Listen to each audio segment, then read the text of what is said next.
看你这副德行，只剩下半条命了。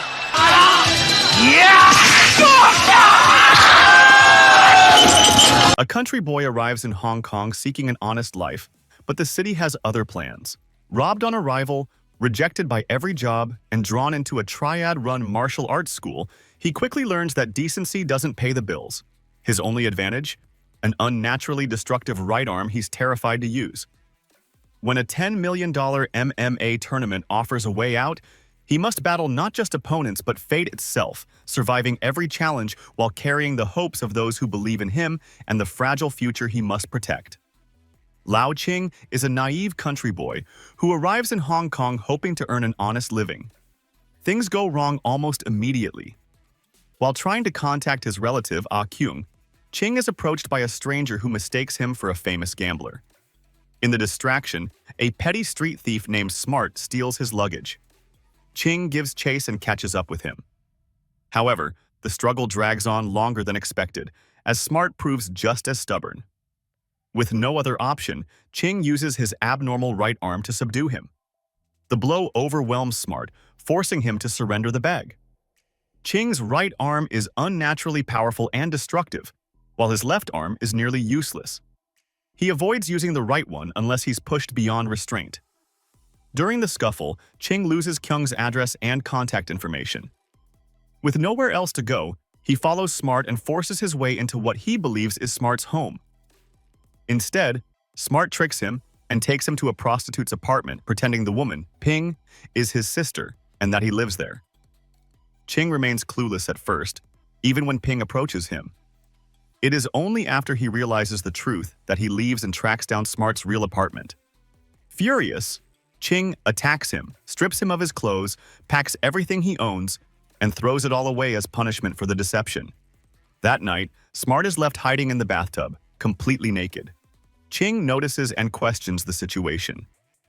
With no clothes left to wear, Smart either borrows Ping's clothes or wraps himself in tissues, leaving him humiliated and looking ridiculous every day.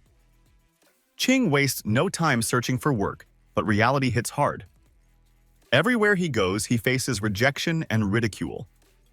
Some places have no vacancies, others say he is unqualified. One employer even tells him to sell newspapers or become a cleaner, claiming he lacks the strength for real labor. One evening, Qing and Smart watch a broadcast announcing an upcoming MMA tournament with a $10 million cash prize. Having seen Qing's strength firsthand, Smart urges him to enter. Qing ignores him. Soon after, the two land jobs as waiters at an upscale restaurant. The opportunity does not last. Their careless behavior crosses the wrong people, and they stumble into a group of violent gang members. A fight breaks out, but a young woman named Mandy Faulk from the Faulk martial arts school steps in and disrupts the attack. Qing and Smart flee the restaurant, losing the job in the process. Qing blames Smart for his growing misfortune and concludes working together only brings trouble. He wishes he could find his friend Ah Kyung and escape Smart's bad luck. At that exact moment, a newspaper flies into his hands. Inside is an ad for the MMA tournament. Smart calls it a sign and insists their destiny depends on Qing's right arm. They rush to the tournament office to register, only to learn that independent sign-ups are not allowed. Each fighter must be recommended by a recognized martial arts school. Desperate, they search for the cheapest and easiest option and settle on the Chiu Tung School, unaware it is a front for a triad syndicate. Behind the school's facade, gang members train and conduct criminal operations in secret. The school's master, Tung, welcomes them without hesitation and asks them to pay whatever money they have as an acceptance fee. The request raises suspicion. The situation turns serious when Tung orders one of his men to hand them a knife. As new recruits, they are told to join the gang's next operation as their first assignment. That night, the group ambushes Master Faulk Wan, Mandy's father, and the owner of the Faulk martial arts school. Smart tries to intervene, but Tung brushes him aside. Despite being outnumbered and facing weapons, Master Faulk fights back with skill and precision. The tide turns when one of Tung's men throws sand into his eyes, giving Tung the opening he needs. Qing suddenly steps in and pleads for the innocent man to be spared. The gang responds by swarming Master Faulk all at once. Just in time, Mandy and the school's head student, Cheng Wai, arrive and counterattack. During the chaos, Cheng shields Mandy and takes a powerful kick that sends him flying. He crashes to the ground and loses consciousness. Outmatched, the gang retreats, abandoning Cheng and Smart at the scene. Grateful for having his life saved, Master Faulk brings Cheng and Smart back to his home. Cheng later wakes up and realizes where he is. Master Faulk treats him with warmth and allows both men to stay for a few days to recover. During their stay, both Cheng and Smart quietly develop feelings for Mandy. Smart acts first. He writes a love letter, slips it onto her table through the window, then sneaks off to pick flowers for her. Moments later, Cheng arrives with a letter of his own. Just as he is about to place it on the table, Mandy enters the room. Cheng freezes and hides outside the window, watching. Suddenly, a scream breaks the silence. Wai catches Smart stealing flowers and beats him up. Mandy rushes to the window and spots Cheng fleeing the scene. She assumes he is the one who left the letter on her table. The next morning, Smart nervously paces, rehearsing how to approach Mandy and worrying about her reaction to the letter. She suddenly appears and startles him. When he asks how she feels about the letter, she says it made her happy. Smart is encouraged until she asks him to pass her reply to Cheng. She then explains that Smart gives her a sense of warmth and safety, similar to how her brother makes her feel. Smart reacts emotionally. While he pretends to be touched, he is actually heartbroken. Realizing she only sees him as family, he decides not to deliver the letter to Cheng. Meanwhile, Cheng asks Master Faulk to teach him martial arts. Master Faulk refuses, saying he lacks natural talent. Cheng insists that his right arm holds unusual power and asks for guidance in utilizing it. Skeptical, Master Faulk challenges him to prove it. Cheng hesitates, explaining that he avoids using his right fist because it can seriously injure others. Master Faulk dismisses the concern and urges him to demonstrate. Cheng finally strikes him in the abdomen. The impact overwhelms Master Faulk, leaving him visibly shaken and disoriented. He quickly excuses himself to recover. When he returns, he downplays the strike. Cheng calmly explains he used only a fraction of his strength. Master Faulk laughs it off and challenges him to strike again, offended by the restraint. Cheng reluctantly prepares another punch. Before he can release it, Master Faulk nearly collapses from fear. Mandy enters just in time, interrupting the moment and drawing her father away to go receive his visitors. The visitors turn out to be a group of Japanese men hoping to enroll in Master Faulk's school. Sensing trouble, Master Faulk refuses them outright, saying he's no longer taking students. Their spokesperson responds with insults and openly challenges anyone with the courage to step forward. Wai pushes Cheng forward, exposing him to the group. The man immediately begins bullying him. Cheng almost uses his right fist but stops himself and instead tries to de-escalate the situation peacefully. The group responds by sending out a towering, lanky fighter who overwhelms Cheng and beats him down. When Cheng finally gets an opening, he unleashes his right fist. The blow sends the giant flying through the doorway and crashing into a tree outside. The crowd erupts in celebration. Mandy cheers along with everyone else. Only Wai remains bitter, clearly resenting Cheng. After witnessing his strength firsthand, Master Faulk finally accepts Cheng and Smart into his school. Their early training, however, is rough. They struggle with even basic movements, often turning practice into unintentional comedy. Wai shows no mercy during training and singles Cheng out whenever he can. Mandy consistently steps in to comfort and encourage him. That night, Cheng asks Smart to deliver a love letter to Mandy, admitting he is too shy to give it to her himself. Smart reads the letter and realizes it is poorly written. Wanting to help, he rewrites it properly. He also leaves behind the letters Mandy had written to him, which he never delivered. The truth becomes clear. Mandy's feelings were always for Cheng. Accepting this, Smart decides to step aside. Smart goes to Mandy's room to deliver the letter but finds her absent. He leaves it on her table and prepares to leave. Before he can, he hears footsteps approaching and hides inside a wardrobe. Wai enters carrying Mandy, who has been drugged. He lays her on the bed and begins undressing her.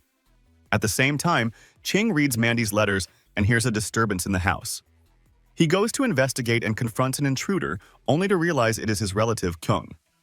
Both are stunned by the unexpected reunion. Ching questions why Kyung is stealing, but Kyung deflects and claims that he isn't the only thief. Someone suspicious had entered Mandy's room. They rush to her room and catch Y attempting to assault her. Y attacks Ching in rage. Ching first covers Mandy with his clothes, then faces Y. The struggle draws Master Faulk's attention. When he approaches, Y immediately accuses Ching of trying to assault Mandy. Ching tries to defend himself, but it's Y's words against his. Kyung also tries to defend Ching as a witness, but the stolen jewelry he is carrying spills out, destroying his credibility. Y labels them all as thieves. Master Faulk believes Y's version of events. He spares Ching and Smart only because Ching once saved his life, then orders them both to leave the house. Ching and his companions leave the house dejected. On the way out, Smart tries to lighten the mood, but Ching snaps at him. He confronts Smart for hiding the letters Mandy had been writing to him. Feeling betrayed by someone he trusted, Ching cuts ties with Smart and walks away. Ching leaves with Kyung, who takes him to the place where he lives with 4 elderly men. When they arrive, Ching finds the old men seriously planning a bank robbery.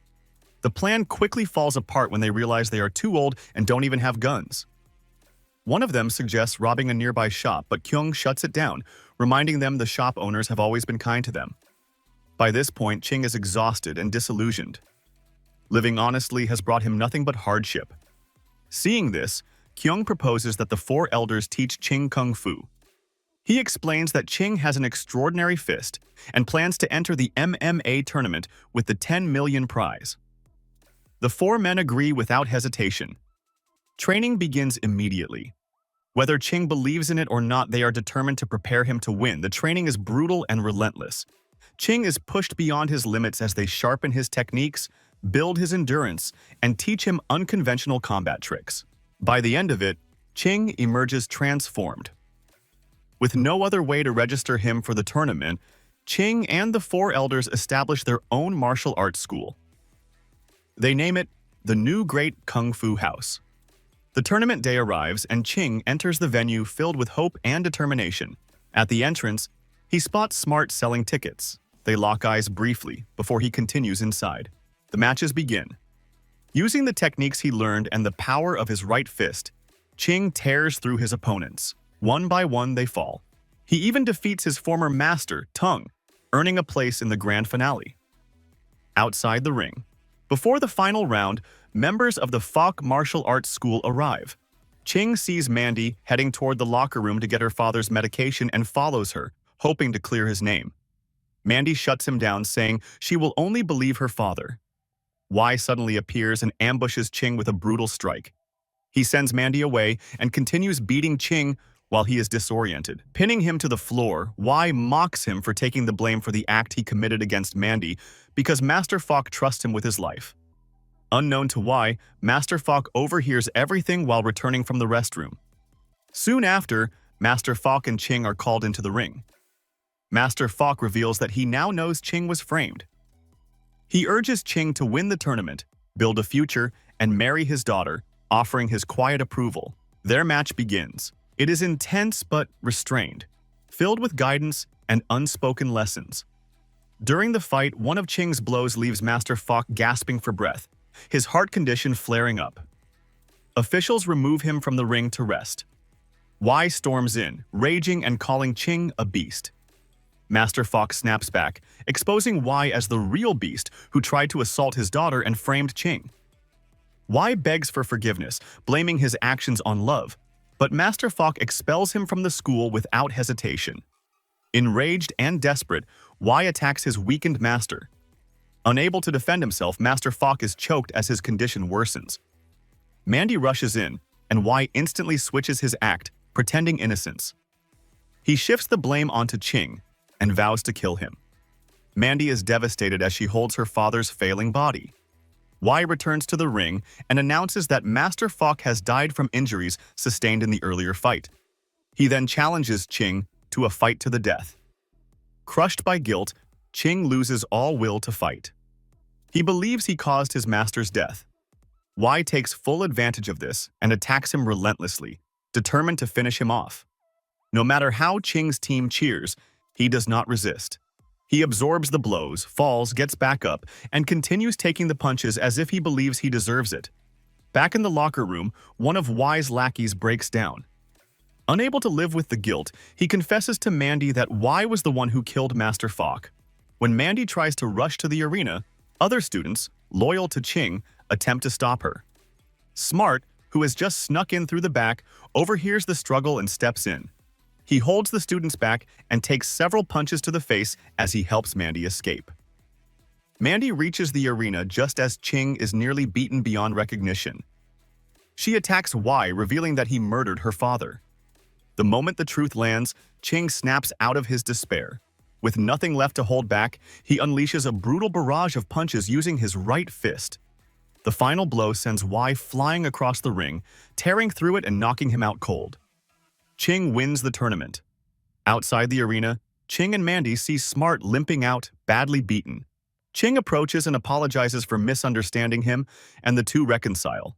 Nearby, the four elderly masters fight hilariously over who should stand in front and hold Ching's giant novelty check. Watching the scene, Mandy, Smart, and Ching burst into laughter. In the end, Ching finally earns more than victory. He finds purpose, loyalty, and a happy place to belong.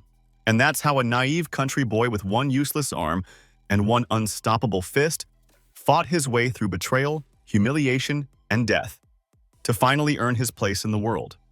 But this story isn't over. Because the consequences of that final fight, the fallout from Master Faulk's death, and what happens next between Ching, Mandy, and Smart, that's where things get even crazier. So if you don't want to miss Part 2, make sure you subscribe right now. Part 2 is coming out immediately after this. Hit like if you felt that final punch. Comment below, was Ching right to hold back his power for so long, or did that almost cost him everything? And stay tuned, because the next chapter drops right after this.